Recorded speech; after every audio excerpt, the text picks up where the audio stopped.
Trizac. L'original.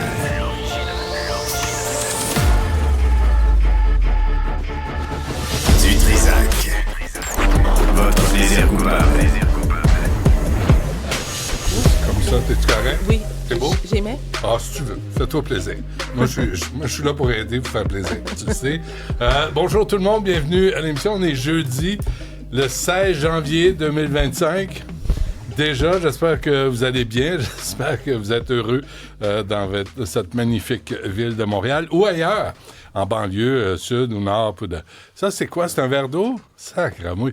Brigitte, as-tu eu quelque chose qu'on t'a offert? Quelque chose? Ça va bien, merci. Parce que des fois, on est cheap et on n'offre rien. Mais on a quand même un budget café.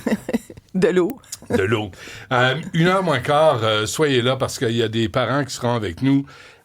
Parce que leur petit pit de 9 ans, Grégoire, souffre d'une leucémie. Il y a un médicament qui pourrait aider. Il est à Toronto et ils attendent la réponse de Santé Canada. Les fonctionnaires de Santé Canada, assis sur leurs mains, petit pit, et il va vraiment pas bien. Le petit Grégoire, il a 9 ans, il est vraiment pas bien. Alors, c'est un appel en public, dans les médias, qu'on va faire à 1h moins quart. On va expliquer c'est quoi la maladie de ce petit garçon-là. Et aussi les délais. C'est urgent, faut bouger. Mais là, tu as des fonctionnaires qui disent, ben là, la case X du formulaire W n'a pas été remplie. Il faut que ça cesse. Il faut que ça cesse, qu'on soit utile. Aussi, on aura Mathieu, qui est un employé d'entretien à la STM pour le métro. On a quelques images aussi, parce que Mme Plante parle de sécurité, parle de propreté. Mme Plante n'a pas pris de métro depuis un sacré bout de temps parce que ça va pas bien dans le métro.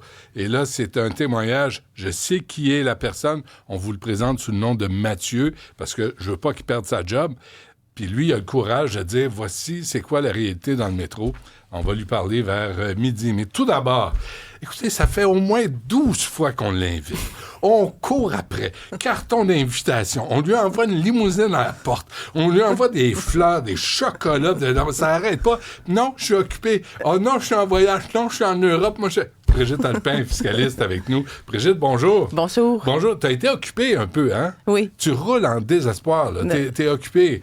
Et il faut rappeler aux gens le documentaire que tu avais fait là, sur l'évasion fiscale et paradis fiscaux. Oui. Donc, je n'ai fait 2. Le premier est inspiré de mon 2e livre, La crise fiscale qui vient. Ce documentaire-là porte le titre « Le prêt à payer », pour lequel j'ai gagné un prix Gémeaux. Imagine-toi donc, une fiscaliste qui... Oui, je suis pas mal contente de ça. C'est fou, ça. Oui, et le 2e porte le titre « Rapide et dangereuse, une course fiscale vers l'abîme ». Ah oui. Donc, un autre qui a été fait durant la pandémie, les premiers mois de pandémie, en tout cas. C'est quoi on va parler du sujet qu'on veut traiter ensemble, Brigitte, mais la réaction des gens à ton travail, parce que c'est un peu abrasif. Tu parles de chiffres, tu parles d'impôts, c'est pas facile, mais les gens sont très réceptifs à ce que tu racontes. Oui, mais il faut dire que j'ai quand même pas 20-25 ans d'expérience. Les premières années, j'avais un peu de difficulté à faire passer le message, mais maintenant, on dirait que je comprends les auditeurs, je comprends les Québécois, je comprends les contribuables. Ouais. J'ai moi-même déjà fait des déclarations de revenus pour des contribuables. Donc, je me suis pratiquée durant toutes ces années-là à parler un langage qui me plaît pas nécessairement à moi, mais je sais qu'il va plaire aux gens avec qui je parle puis qu'eux vont comprendre. Donc, si je fais ce job-là, c'est parce que je veux me faire comprendre. Mais les premières fois, on s'est parlé, Brigitte, t'étais vraiment très straight. Ouais. Tu sais, vraiment, j'étais sûr que t'avais des bas bruns. J'étais sûr que, tu sais, Je n'avais peut-être. Non, peut-être. Mais il y a cette... faut être plus fluide, là. Faut être, entre ce que tu sais, ce que tu connais, puis on va en parler, et la transmission de cette connaissance-là, c'est pas évident à faire, hein? Il y a un pont à faire. C'est très difficile de parler de fiscalité au grand public. Ouais. Et c'est Einstein qui disait que la fiscalité, c'est la chose la plus compliquée dans la vie. Donc, c'est très, très difficile. Mais j'enseigne, par exemple, à mes étudiants que on peut pas apprendre la comptabilité, la fiscalité juste pour nous-mêmes. Il faut réussir à en parler dans un langage que nos clients comprennent, les gens comprennent, le grand public comprend, les politiciens, les médias, parce que si on veut améliorer les choses, ça passe par la communication.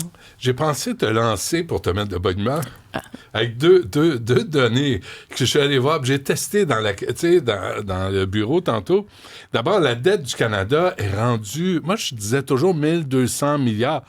C'est plus ça, là. 1356 milliards. Et ça roule. Ça roule. Oui. Mais la dette de... Stéphanie, le quiz du jour, tu reviens de vacances, je vais te squeezer tout de suite.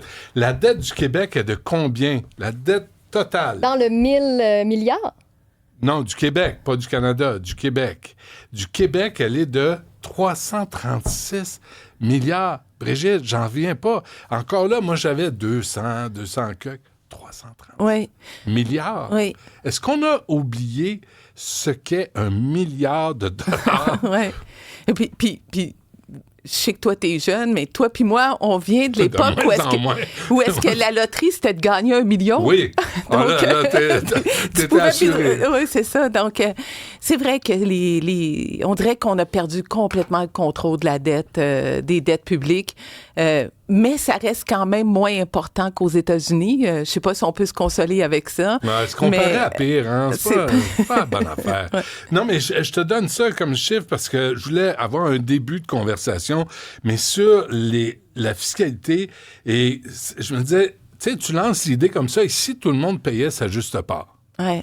Mais il y a des entourloupettes. Ouais. Puis parmi les entourloupettes, les fondations. Oui. Oui, et c'est vraiment un sujet. Hein, au début de ma carrière, je me suis vraiment là, 25 ans plus penchée sur les paradis fiscaux, plein de choses. Extraordinaire livre que j'avais lu, là, puis tu m'avais mis à terre sur les données. Mais les fondations, ça reste un phénomène que les gens n'explorent pas, non seulement ici au Québec, au Canada, dans les autres pays, et c'est vraiment incroyable. Moi, là, c'est ma grande inquiétude, là, les fondations. Donc, parce que si je t'explique brièvement comment ça fonctionne, donc, pour vraiment là, comprendre le phénomène, il faut passer par un petit peu de fiscalité. Ici, les fondations au Québec, si tu pars une fondation, ton économie d'impôt à toi, c'est 53 % de ce que tu donnes dans ta fondation. Donc, si ta fondation, c'est 1 million, ce que tu reçois comme crédit d'impôt, économie d'impôt, 530 000 $. Après ça, la fondation, elle paye jamais d'impôt à l'éternité. Donc, pour que le deal fiscal soit à l'avantage des contribuables, il faut qu'on rentre dans notre argent dans un délai raisonnable. Cet argent-là, c'est le 530 000 $ et le fait que la Fondation ne paye jamais d'impôts. Mais que la Fondation fasse son travail de fondation. Oui, exactement. Et investisse dans la société. Oui. Il faut que cette Fondation-là fasse ça dans un délai qu'on rentre dans notre argent de façon raisonnable. Le problème, c'est que la Fondation, avec les lois actuelles, dépense 5 % par année. Fait si on met ça tout en valeur actuelle, on s'aperçoit, en bout de ligne, sans trop rentrer dans la technique, que ça prend entre 35 et 100 ans dans le régime actuel pour qu'on rentre, nous, les contribuables, dans notre argent. Fait que nous, mettons, en finalité, on regarde une fondation au Québec. Là, on dit, on est donc chanceux d'avoir la fondation XYZ qui a 1 milliard. Nous, on pense que ça, c'est bon pour nous autres, cette histoire de fondation-là. Mais non, c'est nous qui est généreux envers la fondation. Ça prend entre 40, mettons, et 100 ans avant qu'on commence à balancer les comptes. Avant cette période-là, c'est pas la Fondation qui nous rend un service, c'est nous qui rendons un service à la Fondation et à son fondateur. On leur remet des médailles. Oui, en plus, Philippe Richard Bertrand, qui est chroniqueur, qui est entrepreneur, en a parlé déjà de la Fondation un peu, mais je veux que tu nous en parles aussi. Mais ça a explosé, là. Oui. Les gens sont venus voir cette chronique-là de façon hallucinante parce que c'est choquant. Ouais. C'est choquant de comprendre finalement que les fondations servent à cacher de l'argent à l'impôt. Oui, bien, Puis toi aussi, hein, Benoît, tu te rappelles peut-être pas, tu avais fait une émission complète sur les fondations au Franc-Tireur. Ouais. Donc, je suis tellement reconnaissante que tu as dédié ce sujet, une émission complète sur ce sujet-là. Donc, les fondations, dans le fond, tu me dirais, Brigitte, pourquoi on fait ça? OK, pourquoi que c'est permis? Hier encore, je parlais avec une personne influente ici au Québec, puis elle me posait la question, mais pourquoi, elle comprenait bien la problématique, puis elle dit, mais pourquoi ça reste comme ça? Le problème, Benoît, c'est que les fondateurs, puis ça, c'est pas d'aujourd'hui, ça remonte à l'histoire de l'humanité. Moi, j'ai remonté aux premières fondations, il y a 5000 ans, quand les Égyptiens construisaient des pyramides parce qu'ils croyaient à la vie après la mort. Ouais. Et donc, mais les êtres humains, ils veulent faire quelque chose qui va être éternel. Ils veulent faire quelque chose qui va perdurer après leur mort. Puis ces fondations-là, c'est leur outil. Donc, toi peut-être, mais moi, en tout cas, j'ai pas les moyens de faire ça. Mais je te fais rire. Ouais. Mais donc, ces personnes-là, très nantis, utilisent les fondations pour faire un véhicule qui va durer à l'éternité parce qu'ils ont besoin de ça. Brigitte, j'essaie, moi, de simplifier, parce que si moi, le moron en chef, comprend, c'est, d'abord, on cache l'argent à l'impôt, on se substitue aux élus aussi. Oui. Là, tout à coup, tu as des fondations qui disent, moi, je vais investir dans l'éducation, dans la santé, mais moi, je vais décider où va aller notre argent. Pourtant, nous, on a voté pour des gens pour gérer ça. Exactement. Et c'est tellement... on devrait faire équipe ensemble pour parler des fondations à chaque jour. Exactement. C'est vraiment un des grands problèmes, c'est que on met de l'argent dans les fondations, mais ces fondations-là sont pas contrôlées ou décidées par le peuple, sont contrôlées, décidées par les grands fondateurs, leur conseil d'administration. Donc, on met de l'argent dans ces fondations-là, ça échappe au pouvoir public parce que les milliards sont rendus dans les fondations et ces fondations-là sont gérées pas par des personnes qui sont élues, comme tu t'as si bien dit, mais par ces fondateurs-là et leur conseil d'administration. Donc, on subventionne un transfert des pouvoirs publics à des pouvoirs privés. Et on les applaudit. Oui, on les présente comme des grands philanthropes, des gens tellement généreux. Et là, on leur donne des médailles, comme on a dit tantôt, et on aboutit avec leur nom inscrit sur des parcs, des immeubles. Ouais. Hier, j'étais encore devant le HEC, édifice Madame Desmarais. Ben oui. Pourquoi? Ah oui, non, OK, t'as sévi sur les réseaux sociaux, hein? Récemment, là, t'étais comme un peu craqué, Brigitte Alpin. D'abord, tu parlais de la Fondation Sandra et Alain Bouchard. C'est un bel exemple, ça.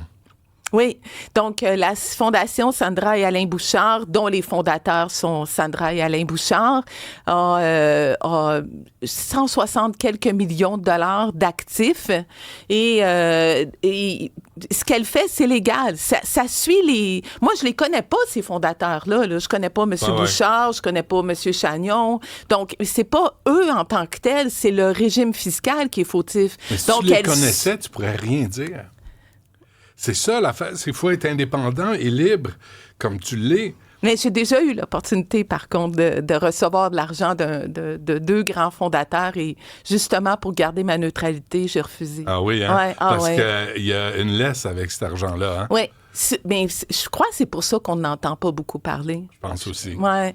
Donc, cette fondation-là de M. Bouchard, 165 millions d'actifs, redistribue en moyenne 5 % à chaque année à la charité. Et cette année, avec 165 millions d'actifs, n'a pas réussi à respecter son obligation charitable. De 5 % De 5 % Donc, elle est en déficit de 750 000 $. Donc, c'est quand même spécial. Moi, je pense que les fondations de charité, ils ont deux grands cadeaux d'impôts, payent pas d'impôts, puis ils permettent aux citoyens de ne pas payer d'impôts en leur donnant des reçus d'impôts pour dons. 700 000? Oui, et elles doivent respecter à la lettre les règles fiscales. Elles ne peuvent pas se permettre des écarts. Il y en a d'autres. 700 000, je parle au Chaînon, je parle à Gilles Julien, je pense à tous ces groupes communautaires qui aident vraiment la société. Ouais. Puis eux autres sont assis sur de l'argent. Bonneau, l'accueil Bonneau. L'accueil Bonneau, et il y en a tant d'autres. Ouais. Fondation Baxter réellement Ben Ricard. oui. Oh, c'est incroyable, hein? Cette fondation-là, c'est assez incroyable. Ça, c'est une fondation qui donne des bourses d'études. Moi, je la connaissais pas, mais une fois, j'étais à Paris dans un travail quelconque pour m'inviter à une soirée de cette fondation-là. C'est comme ça que je l'ai connue. Et je suis arrivée là, puis il y avait toute l'élite la grosse élite québécoise, parisienne. En tout cas, j'ai fait mon possible. Et pendant que j'étais là, j'ai commencé à faire des recherches sur cette fondation-là. J'ai rencontré des étudiants. Puis je me suis dit, OK, je peux pas rester ici parce que je sais que je vais la blaster un petit peu sur les réseaux sociaux tôt ou tard. Donc, j'ai quitté. Et justement, la semaine passée, j'en ai parlé. Cette fondation-là a encouru des frais d'administration je pense que c'est de l'ordre de 6 ou 7 millions de dollars, je ne me rappelle pas du chiffre exact, pour octroyer... Dépenses d'opération, 6,5 millions. J'ai ton 6,5 millions de dollars pour donner 140 bourses. Imagine, j'ai mis cet exemple-là parce que... Ça coûte plus cher de gérer les bourses que les bourses elles-mêmes. Ben non, les bourses étaient un petit peu plus élevées, mais à peu près pareil. Okay. C'est un petit peu la conclusion que j'espérais que les gens feraient. Là. Ouais. Mais et cet exemple-là, Benoît, je l'ai mis parce que des fois, les gens ils disent « Ah oui, on va donner l'argent dans les fondations parce qu'elles savent gérer l'argent plus que le gouvernement. » Ben oui. Mais oui, peut-être, mais cet exemple-là démontre que je pense qu'on ne peut pas conclure sur cette... OK, je vais utiliser les chiffres que tu as mis sur les réseaux, là, Brigitte, pour pas qu'il y ait d'ambiguïté. Distribué 10,9 millions de dollars pour 140 bourses d'études de 2014 à 2023. Dépenses d'opération, 6,5 millions de dollars. Imagine, comment ça peut coûter 6,5 millions de dollars pour analyser des dossiers de bourse? Tu sais, la personne, elle envoie un questionnaire, elle répond à un questionnaire, elle envoie le questionnaire Comment tu dépenses 6,5 millions pour lire des dossiers?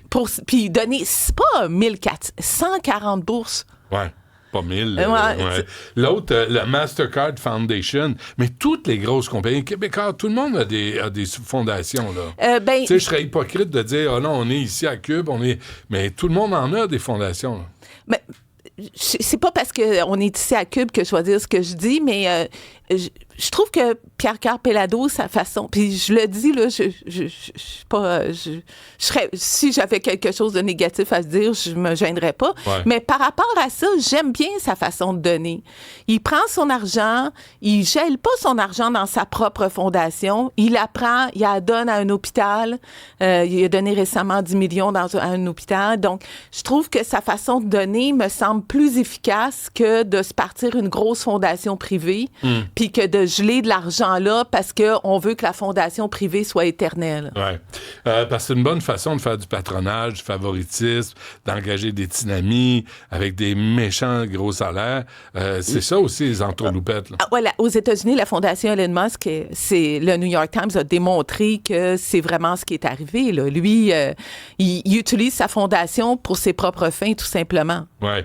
La Mastercard Foundation, la plus riche du Canada, avec 56 milliards. La Mastercard, carte de crédit. Oui, 24 d'intérêt. Oui, les crosseurs.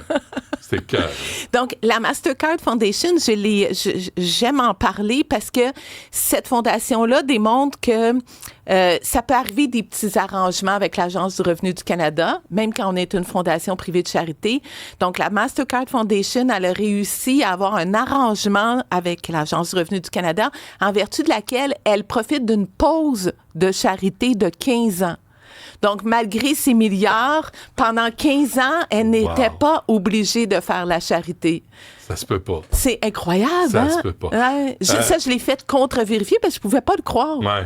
Brigitte, il faut qu'on se quitte, Brigitte Alpin, mais qu'est-ce qu'il faudrait faire? Là? 5 c'est pas assez. Est-ce que c'est là qu'il faudrait intervenir? Oui, je pense qu'il faut augmenter le 5 sauf que si on le met trop élevé, il faut y aller de façon équilibrée parce que je pense que les milliardaires, ils ont, comme je disais, on dirait qu'ils ont ce besoin-là que leur fondation soit éternelle. Si tu leur dis que leur fondation va juste durer 10 ans, je suis pas sûre qu'ils vont le mettre autant d'argent. Donc, je pense qu'il faut travailler sur plusieurs fronts. 3 principaux fronts. Augmenter, comme tu as dit, le 5 %.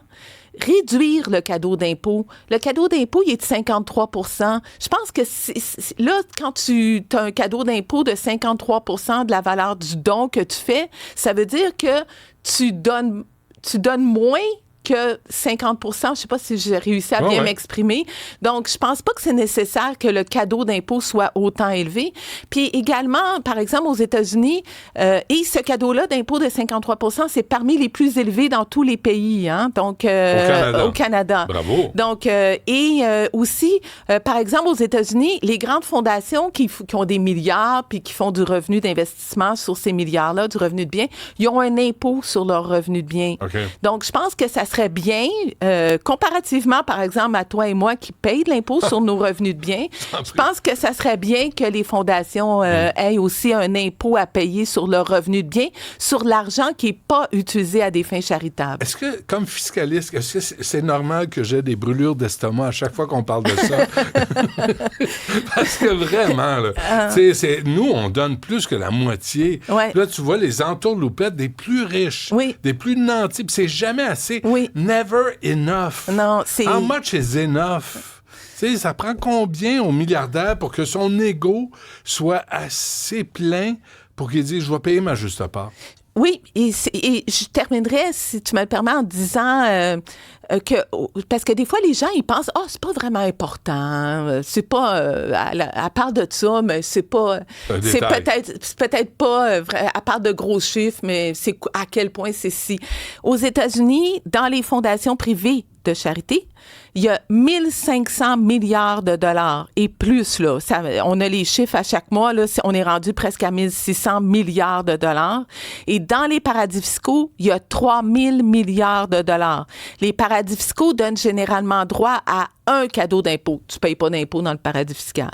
Les fondations privées donnent droit à 2 cadeaux d'impôt. Et la fondation ne paie pas d'impôt, puis le fondateur, il reçoit son crédit d'impôt de 53 %.